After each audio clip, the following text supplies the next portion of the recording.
And I have not left my heart with the Philadelphia Eagles. I'm still back being a Ravens fan, but I was an Eagles fan for a couple of hours. I still feel like I need a bath after all of that, but I did not attend any of the champagne celebrations or other tasty cake things that they did up there. This guy has been my friend for about 35 years. In the beginning of my newspaper career, we began our paths at Sports First together in 1984. He went off to become a Philadelphia sports writing legend for all things Big Five and horse racing up there with the Philadelphia Daily News, but he is still of Rogers Forge, of Towson, and of Baltimore. We welcome Dick Jerardi, longtime Philadelphia sports writer, who is one of the voices of Penn State basketball these days, making that drive from Philly up to State College. Dick, welcome back in, man.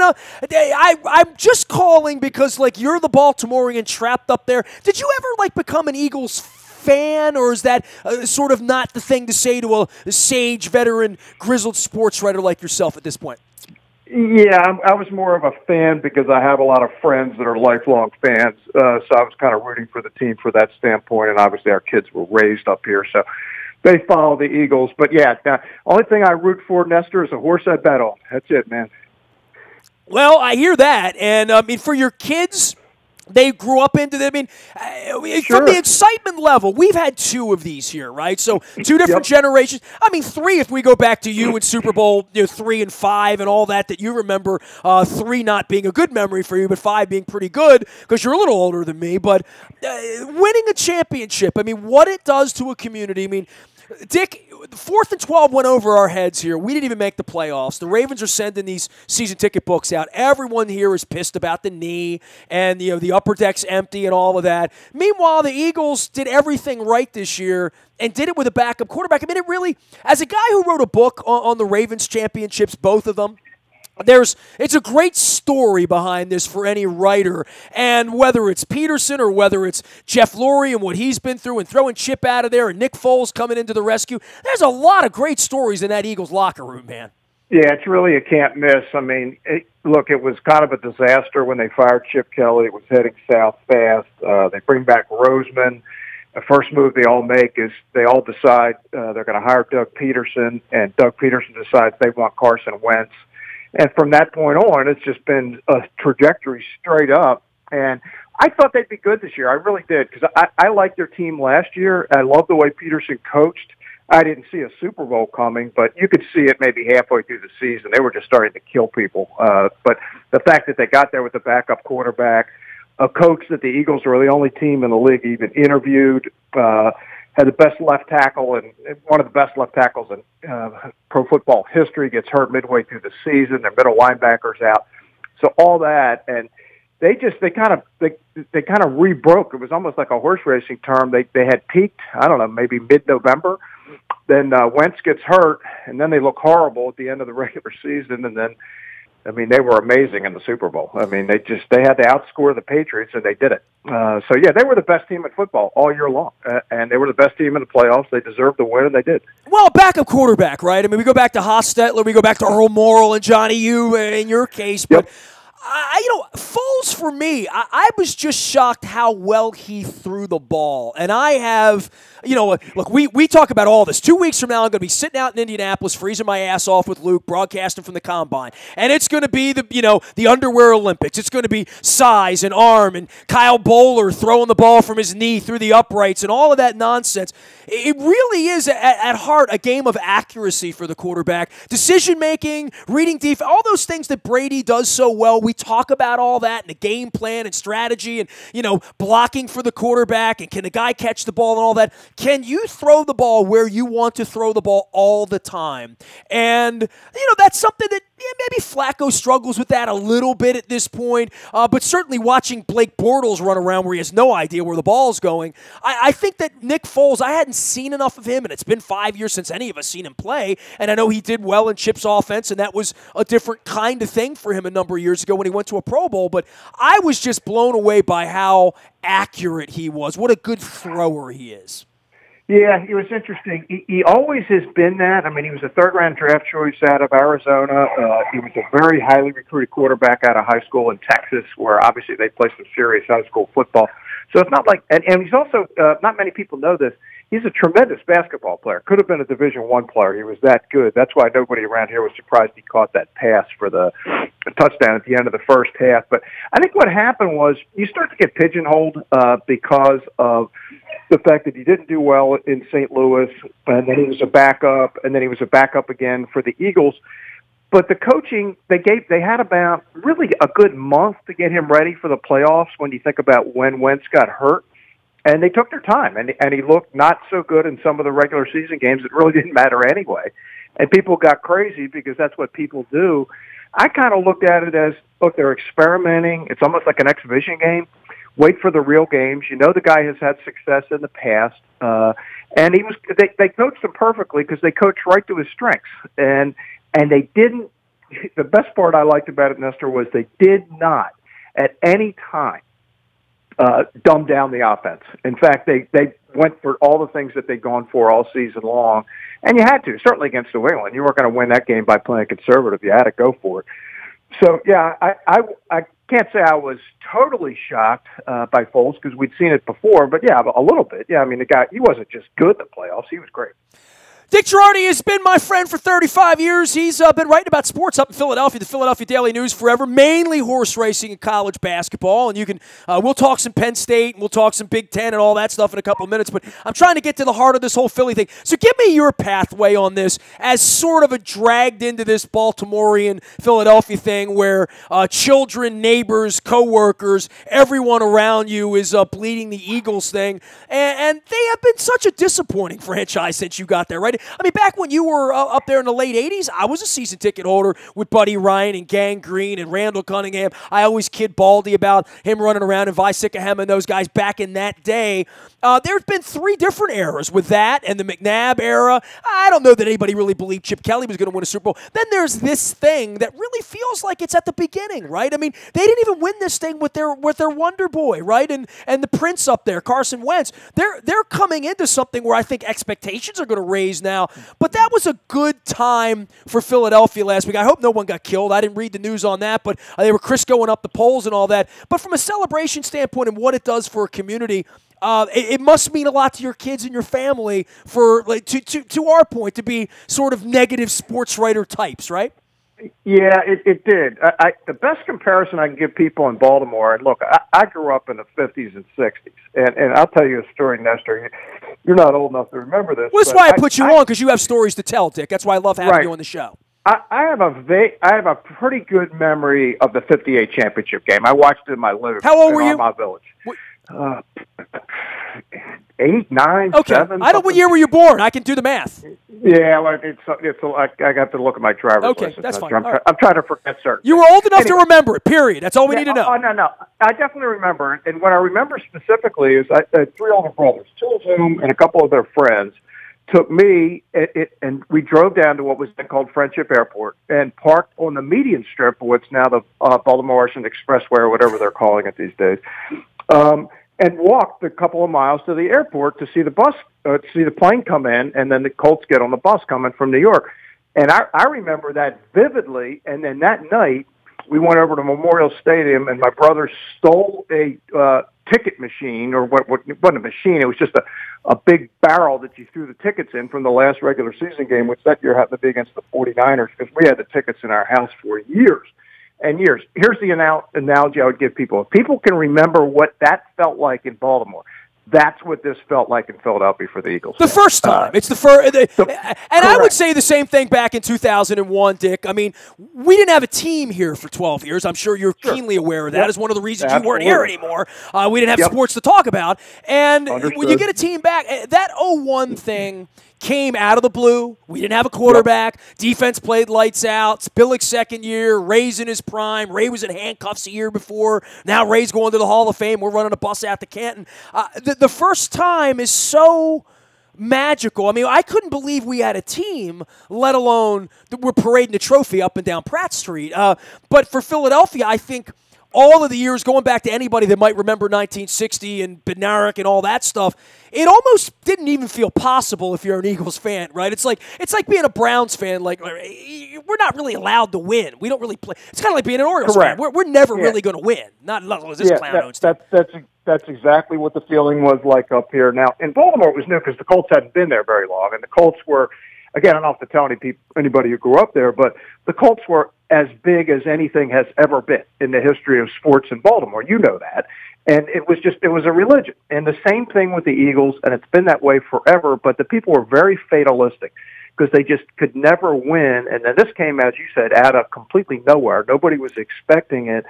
And it's one thing to win an NFL championship like in 1960, but let's deal in reality. The Super Bowl is bigger, and they'd never won it. They'd only been in it twice in 52 years. So, yeah, this was, for this city that loves its sports and has major teams in all four of the major professional sports, the Eagles are bigger than all of the other three combined by a lot. That's how big it was for the Eagles to win in this. Even bigger than the Flyers, huh? Bigger than anything. It's not even close. It's not, you have to look. The sports talk radio in town, it's Eagles radio 24/7. Well, that's just the way it is, and especially now, right? I mean, at this point, well, it's been like that. But and then there's the part where you win and you don't even know what to do with it because you buy the hat, you buy the shirt, you hug your grandmother if she's still around, you hug your kids, you go party, and you go swing off the lighting. And then it ends, but you get to brag about it for like a year. And I've said there's a 5-year hangover. We just went through, it was the 5-year anniversary, 2 weeks ago of our championship here. And then the expectation rises. I don't think the Philly people are going to give anybody a pass. You get outed in the second round of the playoffs next year. Somehow they finish 10-6 and they're only a wild card or something. I don't think anybody gives a pass in Philadelphia. But I think this buys a little bit. I thought the Phillies thing bought a little bit of time for Philadelphia a decade ago, right? No, that's fair. Yeah, I mean, they hadn't won any professional championships for 25 years before the Phillies won in 08. You got to go back to the Sixers in 83. So, yeah, it was the whole time I'd been here, none of the teams won. You saw the parade or you saw pictures of it or you were around it, but you have to have lived here to understand what the fan base is like, and the fact that they finally got their championship, and not only got it, but you beat the best. You beat one of the greats of all time in a game that nobody, even people who didn't care who won or lost, you're not going to forget that game. Dick Jerardi has been my friend for a long, long time from our days at Sports First together back in 1984. He's been in Philadelphia for over 3 decades. Semi-retirement, is that fair to say? You've retired from the Philadelphia Daily News, but I never think of you. That's why when I call you and bug you to put you on the show, you're like, hey, it's not Preak this week. Why are you calling me? I'm like, Dick, what the hell else you doing? I mean, you know what I mean? Like, you're doing basketball, though. You're doing Big Ten. This has been a fascinating thing. I mean, Maryland just getting kicked down the road. I mean, they can't win on the road. They're injured. They're banged up and all that stuff. But from the Big Ten perspective, I'm sort of shocked at how the top end of the conference has been better with Ohio State, Michigan, now Nebraska looking pretty good. Penn State is a much improved program. I mean, there's a reason to maybe be a little bit excited about the direction they're headed in too, right? Yeah, it's the best team they've had in the 14 seasons I've done the radio. They've had a team that won the NIT in 2009. They had an NCAA team in 2011, but this is by far the most talented team they've had. Their best players, their starters, they got 3 sophomores, a junior, and a senior that start. So they've built something. They're hot. They're up to 18 wins, and they have a wild week starting tomorrow night. They play Ohio State at home, and they're at Purdue on Sunday. So opportunities to enhance a resume. Shock the world, as they say, right? Time of year. That's right. Now, and they'll be a slight underdog against Ohio State, a more significant underdog against Purdue, but for the first time, really, since I've been there, you go in there with enough talent where you say, hey, they can actually win the game. So it'll be interesting to see what kind of reaction they get tomorrow at home. They're the only team that's beaten Ohio State in the league. That's really what got them started on this late season run. They won 5 out of 6. Almost as exciting at the Bryce Jordan Center as like when Springsteen comes in and plays the Lions Den or something like that. But I don't know that you really can't top Springsteen. Well, I agree with that. That's why I've only been to the Bryce Jordan Center once. I walked in there to stay warm during a Penn State-Michigan game at one point. I saw the little gym they play in up. Why? And this is I don't think I've ever asked you this. I don't think I've ever asked any. Why do they struggle? And I look at Maryland and say, I understand why they're not good at football because Ohio State, Michigan, and the other teams are. But when you only have to get 2 or 3 really solid recruits to, maybe win 20, 23 games in college basketball, why is Penn State always stunk at basketball. I mean, probably the same reason I would ask, why is Indiana always stunk at football? You got to go get 30 guys there, right? Yeah, historically, it's interesting. I was just talking about this. I gave a little speech in front of I think they call it the Point Guard Club that follows the team pretty closely up in State College. And the history is this, Nestor. In most big states, like a Big Ten state, like in Indiana or Illinois, Michigan, the top recruits are going to go to the state university, Michigan State, Ohio State, in state guys. Well, in Pennsylvania, it's very different. All the best players, almost without, it's not even close. They're all either in Philadelphia or near Philadelphia. Well, we got 6 Division I teams in the city, including one of the best programs in the country. Almost all of them have much better traditions than Penn State does. So that's what they've been up against. So what they've always needed was a coach who could find a way to get them into Philadelphia. And they never had one until now. Pat Chambers was Jay Wright's top assistant when Nova was in the Final Four in 2009. He went to BU for 2 years and then came to Penn State when Coach DeChellis took the Navy job. And since then, he's little by little, he's gotten them into Philadelphia. 4 of their 5 starters are all Philadelphia kids, and 3 of them are from Roman Catholic, which is Roman Catholic, even I know about that, right? I mean, Reggie Correct. Jackson and all that. I mean, it's amazing they didn't grab a Fang Mitchell or someone, a Philly guy, 25 years ago, because Fang could have gone up there and stunk for a decade like everybody else did in the 80s and 90s, right? Yeah, they just, I don't think it was just, they just didn't think about it. Look, Bruce Parkhill had some success in the Atlantic 10, but when they put him in the Big Ten, it was just a different world. They put him in a very difficult spot. But yeah, now they have guys in Philly. Half their roster is Philadelphia kids, and that's where the players are. I mean, it's just as simple as that. The players are in Baltimore and Maryland. That's where you want to go get them. So finally, they're in the city.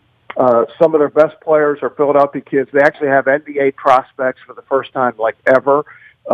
So yeah, it's on the upswing, and I think the key is that they've gotten finally into the recruiting territory you need to get into. Anything you want to say about Maryland at all? I know you follow the conference pretty closely as well. Sure. No. Hey, look, I love Callan. I love Herter. I think they're really, really good players. But look, their front line got decimated. I mean, this wasn't the team they thought they were going to have, and they're just good enough to get beat on the road, but they're competitive in almost every game, and it's just going to be a lost season, unfortunately, because of the injuries, especially to Jackson up on the front court. It's just not the team that Coach Turgeon thought he was going to have. Well, they won a lot of basketball games up there in State College. Dick Jerardi is our guest, formerly of the Philadelphia Daily News, and now we get to the part of the program that you enjoy, because I know you really didn't want to talk about the Eagles as much, certainly some college basketball. You're a horse racing guy.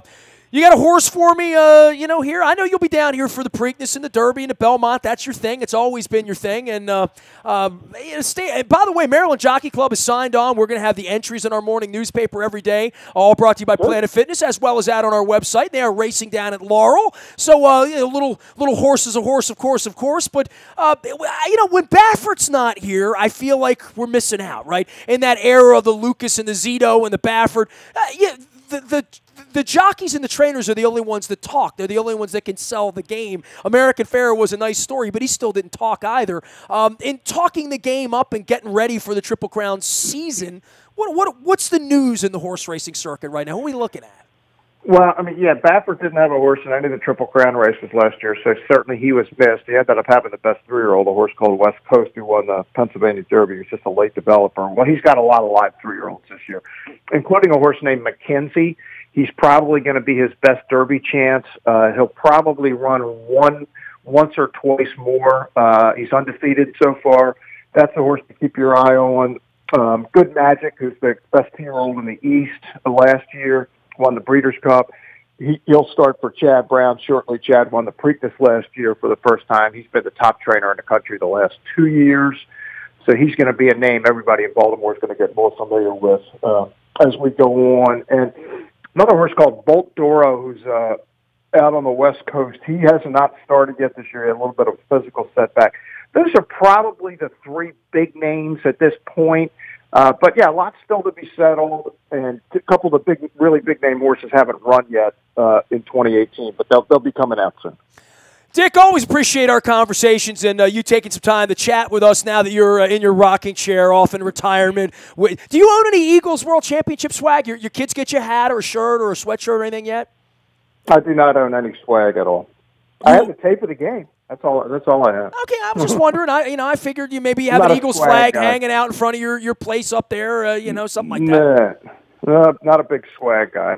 I'll leave that to you. All right, send me some tasty cakes and some cheesesteaks when I come up there. I'm not going to recognize Philly when I get there because the people are going to be happy. I don't. That is correct. I don't even know how to react to that, man. Yeah, that's a great point. People are not happy unless they're unhappy, and now all of a sudden they're happy, so they're going to be confused. Beer's a little colder, food tastes a little better, air's a little warmer. It's all better when you win a Super Bowl, isn't it? No question. Dick, take care of yourself. We'll see you in a couple weeks when you get down here on the horse racing circuit. Sounds good. All right, Nestor. See you, buddy. Dick Jerardi, our friend. You can follow him out on Twitter at Dick Jerardi. That's Jerardi, not G. And he's been my friend since 1984 when I was 15 years old and walked into the News American newsroom and Mr. Stedman, Mr. Jerardi, Mr. Marlowe, I need a job. I'm an intern. I'll run and get coffee at the harbor. That was me in 1984. Dick Jerardi still thinks I'm 15 even though I'm 50. I still think he's 30 even though he's not anymore, and he won't even tell me how old he is. But he remembers the 58 championship game, so he's old.